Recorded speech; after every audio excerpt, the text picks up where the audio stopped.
آقا علیہ الصلوۃ والسلام جب معراج النبی صلی اللہ علیہ وآلہ وسلم کے سفر پر اس شب روانہ ہوئے تو روایات میں آتا ہے کہ جس حال میں آپ نے اس عالم دنیا کو خیر باد کہا، چھوڑا براق پر سوار ہو کر، تو جہاں سے روانہ ہوئے تو جو بستر گرم تھا جوں کا توں گرم رہا، جو کنڈی ہل رہی تھی جوں کی توں ہلتی رہی، اور وقت تھم گیا، دنیا کا وقت رک گیا، ساعتیں آگے بڑھنا رک گئیں. یعنی یوں کہہ لیں کہ اس دنیا کی گروتھ رک گئی، اس دنیا کا ایوولوشن رک گیا. اس دنیا نے جو اپنے وقت کے ساتھ ترقی کرنی تھی وہ ترقی کا سفر رک گیا. کیوں؟ کیونکہ اس دنیا کے جسد میں سے جسد مصطفیٰ صلی اللہ علیہ وآلہ وسلم رخصت ہو گیا. تو اللہ رب العزت نے اس دنیا کی گروتھ کو تھام دیا، روک دیا. اسی طرح حاضرین گرامی، جب ہم معراج النبی صلی اللہ علیہ وآلہ وسلم کی ہی بات ہو، چاہے آقا علیہ الصلوۃ والسلام کی شان کریمی کی بات ہو، عظمت رسالت کی بات ہو، ادب و تعظیم مصطفیٰ صلی اللہ علیہ وآلہ وسلم کی بات ہو، اور انسان کا ذہن تشکیک کا شکار ہو جائے، وہ ادب و تعظیم مصطفیٰ یا محبت و عشق مصطفیٰ صلی اللہ علیہ وآلہ وسلم کی بات کرتے ہوئے اس کو سوچنا پڑے کہ کہیں میں محبت میں زیادہ تو نہیں کہہ بیٹھا، ایسی کیفیتوں اور ہجان کا شکار ہو جائے تو در حقیقت یہ نشانی ہوتی ہے کہ اس کے دل سے ادب و محبت مصطفیٰ صلی اللہ علیہ وآلہ وسلم ٹھیک اسی طرح رخصت ہو رہی ہے جس طرح معراج النبی صلی اللہ علیہ وآلہ وسلم کی رات آقا علیہ الصلوۃ والسلام کا جسد مبارک اس دنیا کے وجود سے رخصت ہوا تھا. تو جب وہ جسد مبارک اس دنیا کے وجود سے نکلا تھا تو دنیا کا ایوولوشن رک گیا تھا، دنیا کی گروتھ رک گئی تھی. اسی طرح جب لوگوں کے دلوں سے تعظیم مصطفیٰ صلی اللہ علیہ وآلہ وسلم، محبت مصطفیٰ صلی اللہ علیہ وآلہ وسلم، ادب مصطفیٰ، ادب رسالت جب دلوں سے رخصت ہوتا ہے تو ایمان کی گروتھ رک جاتی ہے.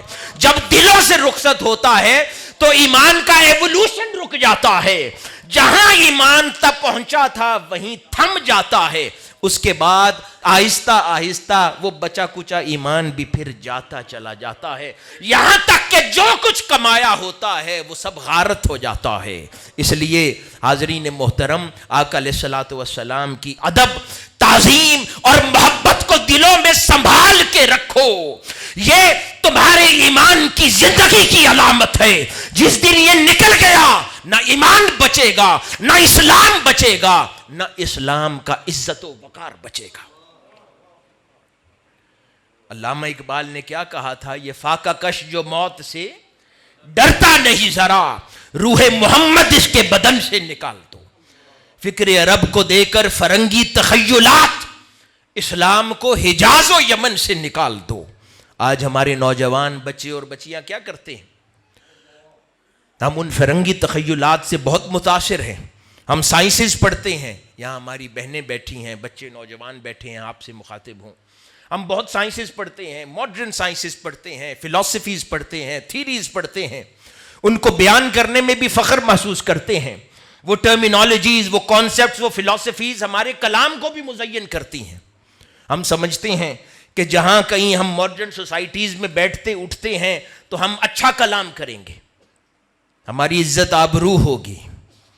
مگر ان کے پیچھے یوں دوڑنا کہ اپنی اصل بھول جانا، آقا علیہ الصلوۃ والسلام سے ناتا اور رشتے کا ٹوٹ جانا، آقا علیہ الصلوۃ والسلام کی ادب اور تعظیم دلوں سے رخصت ہو جانا، اور کسی کو تعظیم مصطفیٰ میں جھکا دیکھ کر اسے جاہل سمجھنا، اسے ان پڑھ سمجھنا، اسے دیسی اور سادہ سمجھنا، اور خود بڑے ماڈرن انداز کے ساتھ بغیر محبت کے آقا علیہ الصلوۃ والسلام کے نام کو زبان سے ادا کرنا، اس کو ماڈرن دنیا کی روایت سمجھنا، اس کو پڑھے لکھی فطرت سمجھنا، پڑھے لکھے کی کیفیت سمجھ کے آگے معاشرے میں چلتے جانا، ان کے لیے یہ پیغام ہے کہ آقا علیہ الصلوۃ والسلام کا وجود دنیا سے جائے تو دنیا رک جاتی ہے، اور حضور کا ادب دل سے جائے تو ایمان رک جاتا ہے،